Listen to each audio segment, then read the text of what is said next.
a la calle a cuidar a la gente. Y yo voy a ser la jefa de la policía, Juan. Ahí sí perdió, ya Juan, ellos no van a votar por usted. Así como han temblado los corruptos, van a temblar los delincuentes, porque yo voy a llegar de jefa de la policía y no les voy a dejar de respirar en la nuca.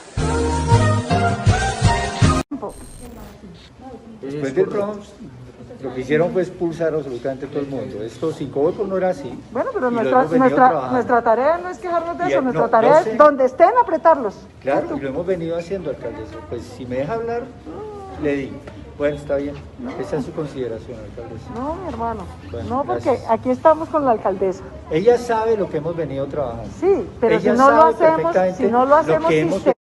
La falta digamos, de unas políticas que respondieran a la crisis generada por el COVID. El deterioro que venía ya Bogotá venía presentando ya unos síntomas de crisis en lo social. Esa profundización que va acompañada de la pandemia va desbordando toda la situación de la ciudad. Entonces, la quiebra económica, la crisis social, la crisis humanitaria, la crisis sanitaria, al no tomar medidas allí, te va desbordando los demás sectores. Entonces, este gobierno pierde las riendas de la ciudad. Entonces, al estar ya desbordada totalmente, pues se producen estos vacíos de gobernabilidad en las distintas carteras, porque están preocupados es cómo le apostaban a sacar los megaproyectos que había dejado Peñalosa. Allí se fue todo, el esfuerzo de ese gobierno, los recursos y la atención. Al descuidar los demás sectores del gobierno, pues se producen este tipo de crisis.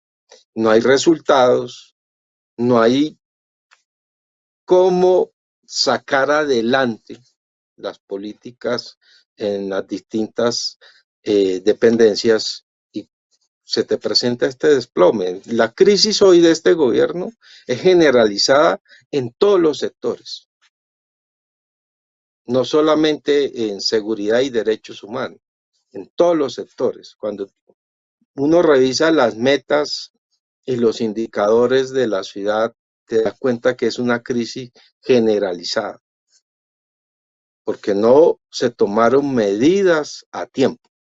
Se le había advertido que ese plan de desarrollo no respondía al desafío de Bogotá, al desafío que nos planteaba la crisis.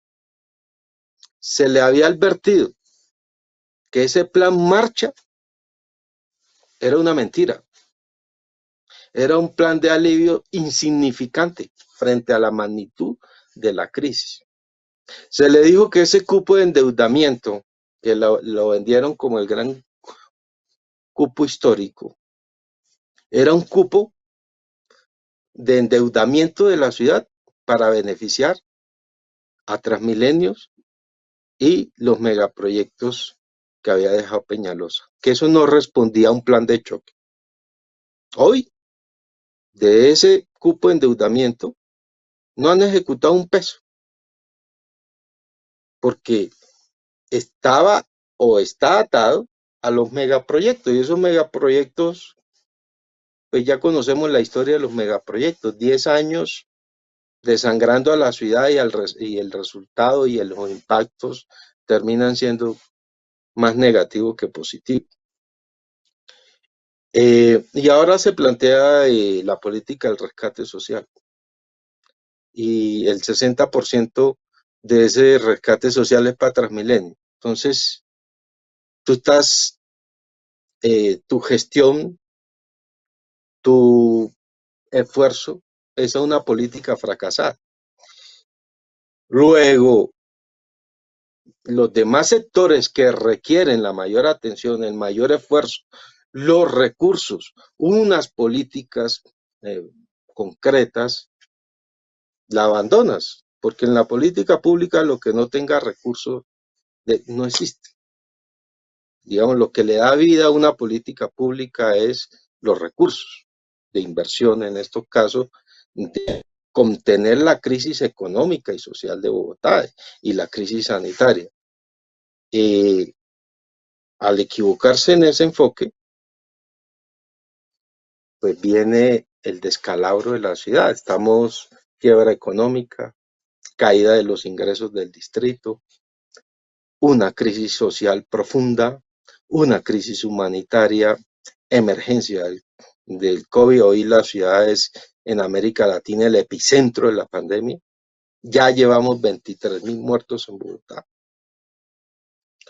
Explosión social, pérdida de legitimidad de este gobierno, violación de derechos humanos. O sea, la crisis se te profundiza y eso es lo que empiezan a reflejar esta crisis de gabinetes. No hay resultado, la gente empieza a pasar renuncia. Vale la pena resaltar, queridos amigos televidentes y bogotanos especialmente, hemos visto durante esta ya larga jornada de protesta social en la ciudad de Bogotá, anoche asesinaron a otro joven en Usme, ayer en Suba, convertidas las estaciones de Transmilenio en campos de tortura, y usted presenta un desacuerdo con el informe que presenta la alcaldía. ¿En qué radican esos desacuerdos, Andrés? El reproche al informe presentado a la CIDH es haber perdido la oportunidad política e institucional del gobierno de haber tenido a la Corte, que no viene aquí cada 8 días. La gente cree que la Corte viene aquí a cada rato. No, no tiene oficina acá. De haberla tenido acá para poder haber sustentado las razones por las cuales en Bogotá, en el marco del paro, han habido graves violaciones a los derechos humanos. En su lugar, prefirió juntar víctimas con victimarios, prefirió darle el mismo o mayor valor al daño a la infraestructura que a la pérdida de vidas humanas. El informe en su conjunto es un relleno que incluyen la Cámara de Comercio del director del gerente de Transmilenio, que incluyen la denuncia penal que el gerente de Transmilenio interpuso ante la Fiscalía por el daño en los bienes públicos. Eso es importante, grave, pero no es para un informe de derechos humanos. Mi reproche es el enfoque de derechos humanos. Por pretender mantener una buena relación interinstitucional con la policía, uno no puede salir con tibiezas y eufemismos. De tal manera que, insisto, se ha perdido una oportunidad de oro para poder hacer ajustes en clave de la garantía de los derechos humanos de la ciudadanía en Bogotá. ¿Qué motiva su salida y esa posición que algunos han aplaudido de parte suya, de la administración de Claudia López, en lo que tiene que ver con la política de derechos humanos en la ciudad de Bogotá? Entonces, la primera razón es el desconocimiento de la institucionalidad en materia de derechos humanos que tiene Bogotá. Lo decía hace un rato. Tenemos el sistema distrital de derechos humanos más robusto del país, si no de América Latina. La segunda razón, la inconsistencia en torno a la postura pública sobre los derechos humanos. No podemos caer en tibiezas cuando a la gente la han venido maltratando, torturando, asesinando, no en el marco del paro solamente, en el día a día en la ciudad de Bogotá. Algo que se ha naturalizado y que tomó más fuerza en la administración de Peñalosa.